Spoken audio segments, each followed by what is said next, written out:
Hey, welcome back to another Black City coffee vlog. In this video, my voice is back. Because I'm recovering, my friends have started a little book club. Keep sending me all these amazing books. One of the books was about systems and about building good habits. One of the great ways to excel in what you're doing is to create systems. And I knew this, is something that I preach all the time, and I don't exactly practice everywhere in my life.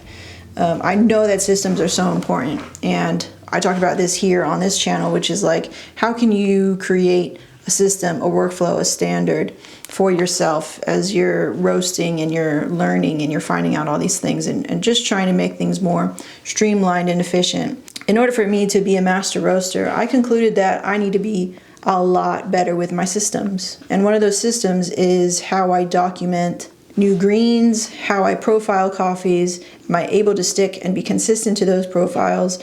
So I've had this whole sort of like slow rebirth during this time for me to heal and figure out how I can go even deeper and be even better with my roasting and my craft, because the ultimate goal with this, which is not really a goal per se, but it's just this shooting star, this thing that I can aim for, which is to become a master at what I do. What we have here on the table is a new decaf that I was very excited to roast for like the longest time. I bought this over 3 or 4 months ago. When I got hurt, it was just kind of sitting there. And so we were moving through an old decaf in the house, which is a Honduras decaf. I finally have run through with that in the house, and it's been a really good coffee. But the thing with decaf was a lot of them that I was coming across that I had access to, they were all stating like, oh, this coffee should be roasted to full city plus sort of vibe. And I was like, that's cool, whatever. I really prefer city plus roasted style coffee because I like more nuance, because I like to drink juicy coffees. I was kind of like dismayed because I had resigned to drinking much more decaf than I had in my life. So I was like, if this is gonna be my main, my main ride, so to speak, I really wanted to find a decaf that I could roast at a city level. So I did a Colombia sugarcane processed decaf, which is something that, I don't offer any decaf yet. I feel like I want to just find a really special decaf that I really love, and then I will offer it on the side. I have been getting requests, and I've been taking my sweet time, so sorry about that, but I want to make sure it's good, and we're going to cup 2 versions of that. And I was really yesterday trying to create a profile for this decaf if I did decide to carry it. The second coffee that I did was Brazil, Ipe, our natural coffee here, and that I feel like I'm going to carry for quite some time. I feel like it's a really good base for my espresso blend. It's just a really good coffee as a single origin as well for that really sweet cup. You're just going for that really sweet cup, that almost nostalgic coffee vibe, what your parents' coffee is when you take it to the dark levels and stuff like that. What I would call like a crowd pleaser, So when I did 2 versions of that, trying again to refine the profile that I had. So the profile that I had, I felt like, when I look at the data, I'm like, I really want more consistency in the cup. And sometimes I nail it and sometimes I don't. And when I don't, I want to figure out why, as a roaster. And to become a master is to become consistent. I learned a couple more things from Scott Rayo's book, implemented that. And of course, anytime you read something in a book, it's not pound for pound, you know what I mean? Like, it's not 1-to-1 in terms of learning and applying it, because I have a different machine, and a lot of times he's talking about machines that are way bigger than mine, but the concept is there. So what I'm doing with these concepts is just trying to apply it to how I do things, and of course my own skill level and capacity for even understanding the level that I'm at right now. I'm gonna do this not blind, just because I'm just doing this for myself. So we're doing that's that first one here. First decaf, second decaf. So those 2 are the same coffees, but that different profiles. And then this is the Brazil, 3 and 4, like that. And when you're kind of going for aroma, use all the sides of your nose. I'm somebody who's always, their nose is stuffed. So I don't have a lot of, at least one. That's clear. That's kind of clear. Yeah.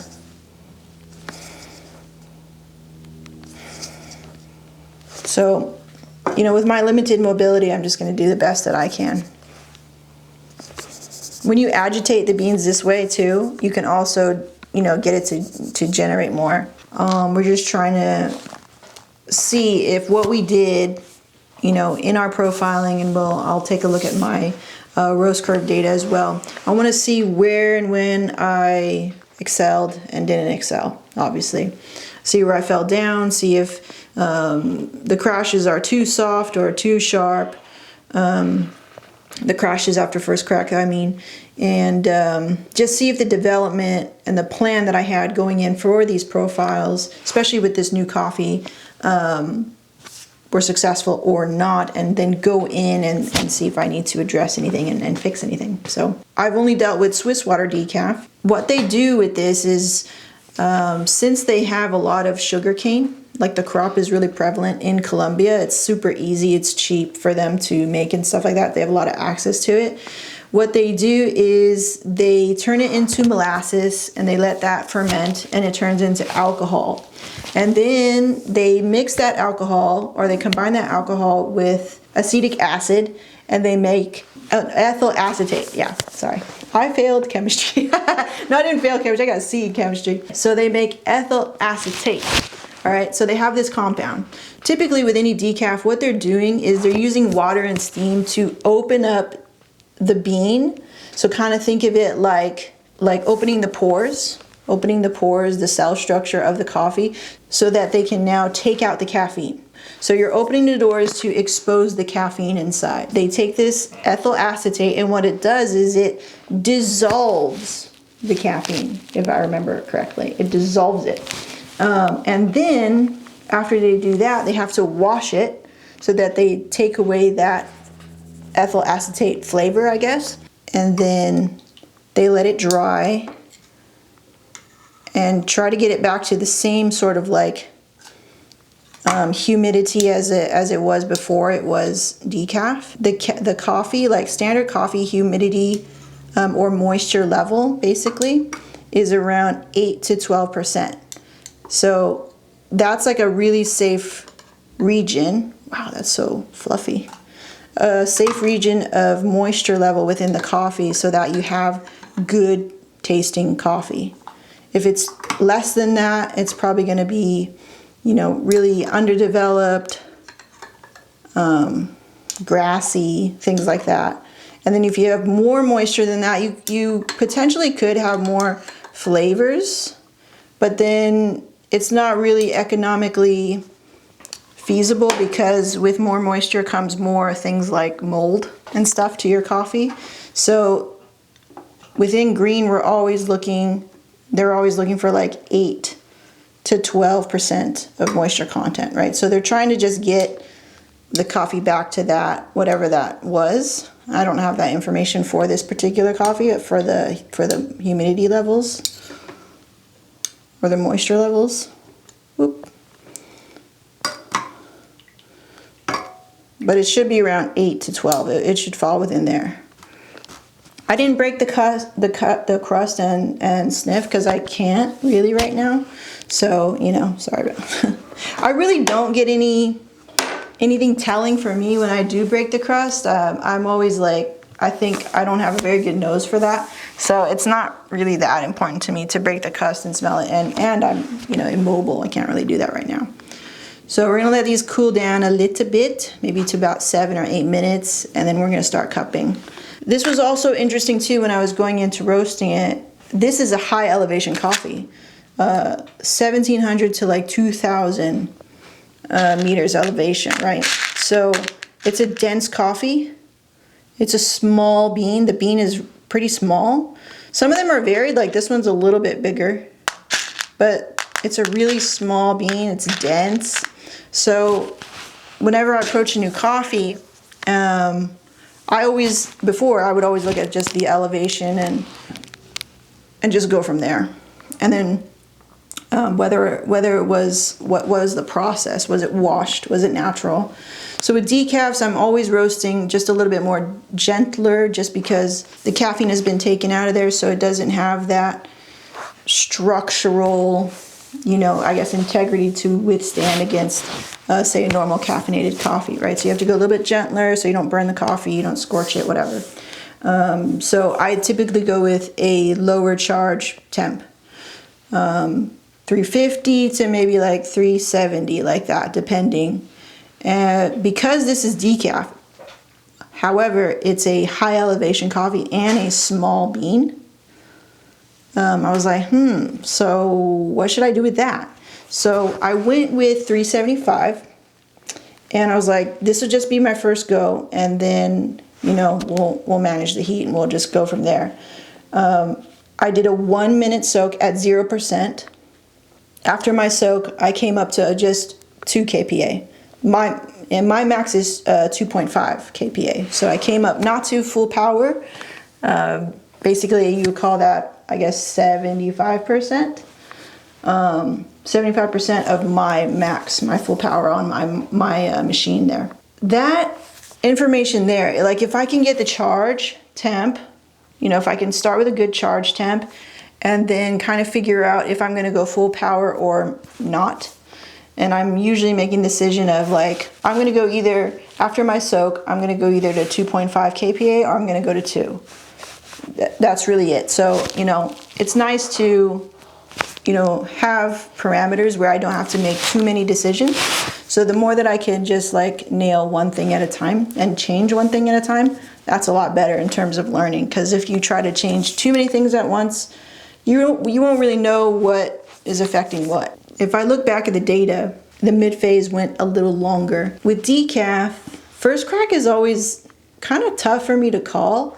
Like I feel like it's quiet and it has like a late start. And I feel like in my roaster's mind, I'm like, oh no, like I feel like my mid-phase is going super long, you know? And it'll kind of like freak me out and make me second guess and stuff like that. So that's what happened, I feel like, on this first one. And I was like, oh, I feel like my mid-phase was too long. Like I'm just gonna shorten up the last phase of the roast. And I made this decision to like, I'm gonna drop it at, instead of 20%, at the last phase, drop it at like 17%. And it made a huge difference. So it was interesting to see, because I remember watching a Derek LaPaz video on Mill City Roasters, and he was like, I'm gonna, you know, do this thing where I'm gonna drop this coffee like a minute 50, which is under the 20% rule of the last phase or something like that, if you can call it that. I was like, you know, I'm gonna try that right now. So I tried it, and then when I saw the coffee, it looked almost reddish. If I were to show you the roasted coffee, it looked almost reddish. And I was like, what's going on with that? And it was shiny at the same time. I was like, this coffee is so weird. So I just decided to do another one, but to don't extend the mid-phase too much and go for like a solid 4-minute mid-phase, and then drop 2 minutes after first crack, and just do that like a standard city roast, and then see what's up with that, which I feel like is a lot better. So we're gonna taste that. Yeah.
A little hot.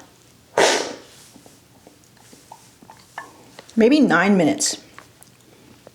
At 9 minutes, or say plus 5 minutes after brewing, it's better to cup there. Yeah.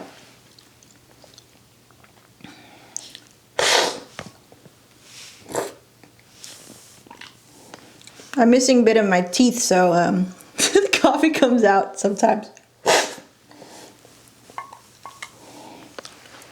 I always forget about that. Like, I broke my back, I broke my neck, I broke my ribs. I also broke my teeth. Like, they never get any mention. They're like, hey, what about us? We're also broken. Like I called it, the first one is just underdeveloped. Pains me because I feel like I wasted coffee, which I didn't. I'm going to drink it for sure. But maybe I'm going to turn it into white coffee.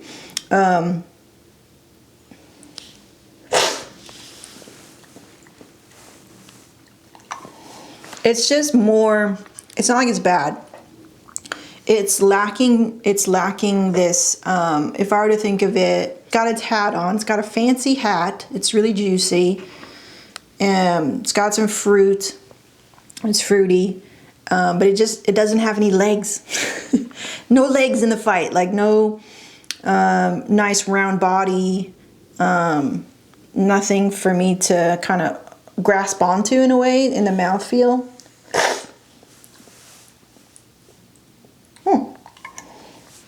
I might eat my words in a little bit as this is cooling down. Remember, temperature masks flavor. Okay. It's getting better as it's cooling, so that's good. That's a good sign. I don't feel like I've ruined it. Yay! And that was literally probably like just a couple degrees away from me tasting what this coffee really is. So again, as a coffee cools and it starts to taste better, that's a really good sign that you didn't mess things up.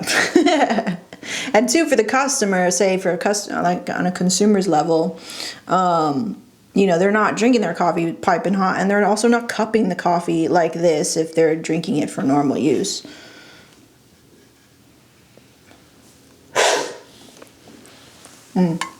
Yeah, but number two of this decaf is definitely more developed. It just feels more fuller, like there's more structure in between what I'm tasting versus the first one. Like, it's got little legs, like, okay, it's kind of soft, it's kind of round in the mouth, it's got a fancy hat with, you know, fancy little fruit on top, but not feeling balanced completely, not fully balanced. I developed these two as a full city profile in that the last phase I developed to 25%. I went for 25% because it's full city. And I was trying to see where the line was for me in terms of here's my full city plus before it becomes Vienna dark.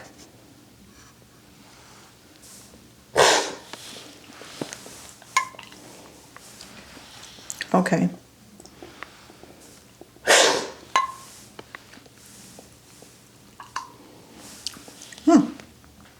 Do I like the first one better? Okay, cool. The apricot's coming through now. All right. The first one that I thought, you know, I felt like if I look at the data, I feel like I did a little bit of like a soft crash, which means crashes in roast curves typically mean baked coffees, which is not ideal. So we always try to correct that and find, you know, and fix that in our roasting. And when you have baked coffee, which means somewhere along the lines of in your data, something crashed too hard or too soft or early, whatever. So when I go back and look at the data, I will have to really go in there and fine tune and find where in the timeline of this coffee, in the total roast time of this coffee, figure out where I might have turned down the gas too early or too much before first crack. I think when you're trying to like go into your coffees and figure out what's wrong or why wasn't this, you know, consistent or whatever, like it really helps if you can go back into the data and look what happened before first crack, because it's after first crack that it starts to release all the moisture, and things start getting a little bit more volatile and harder to control in terms of heat management upon the beans. So it's releasing all this moisture. That's why a lot of times there's a crash, you know, if you haven't managed your heat well, if you didn't have enough heat to kind of bring you through, so that your ROR doesn't crash, right? I'm talking about the ROR. So I don't know. I'm gonna look at the data. It's not something I want to like film, because it's just gonna be me staring, looking back and forth at the data, and then cupping, and then trying to make notes. And I can't do that with you here. It's gonna be really boring. But all in all, I think the winner for this decaf, I think I need to go in and do a little bit longer, just a tad smidge longer, I think, on the last phase, because I think it really helped that I basically I looked for a 5-minute dry end, or green to yellow, and then after yellow, I looked for a 4-minute mid phase, and then I looked for a 2-minute post first crack, and then drop. And I think, just like, you know, Bodhi suggested to roast this City Plus is, and I roasted it City, I don't think it's a City Plus, is to find where that City Plus is in terms of the last part of the phase. Because I think I nailed the first phase, the middle phase, and now this last phase, I feel like maybe it's gonna be like 22% in the last phase. That's what I feel. That's what I'm vibing on right now. And I feel like that is gonna give it stronger legs, you know, more body, basically. A little bit more body, a little bit more mouthfeel, and just more development for the coffee. This one definitely is just, it's underdeveloped.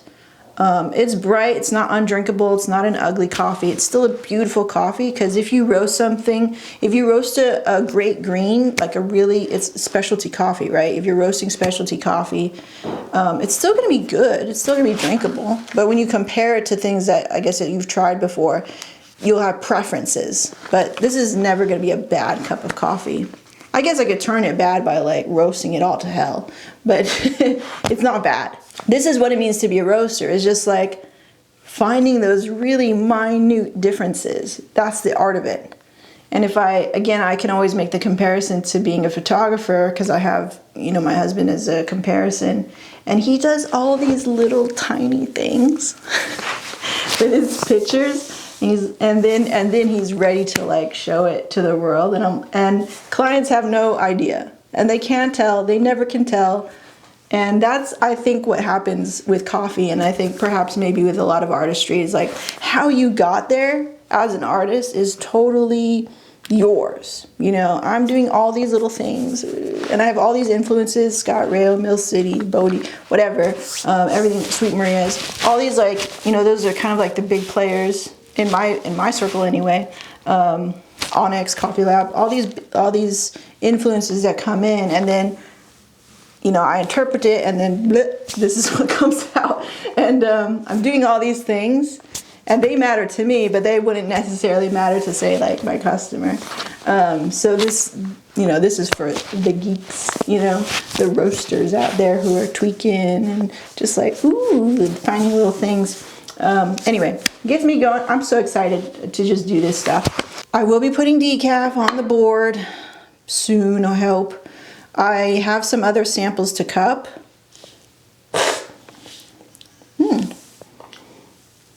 It's bright, you know, but this decaf, this Colombian decaf, it's definitely on the board. It's definitely a contestant to be chosen, and hopefully, I think they do offer it as a wholesale item so that I could actually sell it to you guys and you could try this.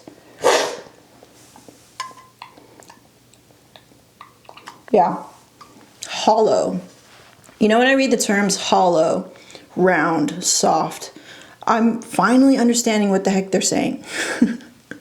And I'm going to make a video on that. Like, what do I mean when I say hollow, round, soft, smooth, things like that. I think it would be helpful, even for myself too, like to just do some good research and then present it to you. Yeah, Brazil has always been like, it's what it's the flavors that are consistent with what your parents' coffee was, you know, that coffee flavor. Not something like, ooh, wow, juicy, blue, blue, blue. Definitely good coffee, but not playing in the realm of like those coffees that are start getting to the bright, juicy fruits, the red fruits, the green apples, things like that. It's muted in its fruit and more on the side of like cacao, chocolates, things like that, you know? So it's definitely on that end of the spectrum of taste. Yeah, cool, good. I hope you enjoyed that. That was really fun for me. Thanks for listening to my ranting. I'm happy to be back making content. Thanks so much. Like this video if you did. Subscribe to the channel for more coffee stuff like this. Thank you so much for your support, and we will see you next time. Bye-bye.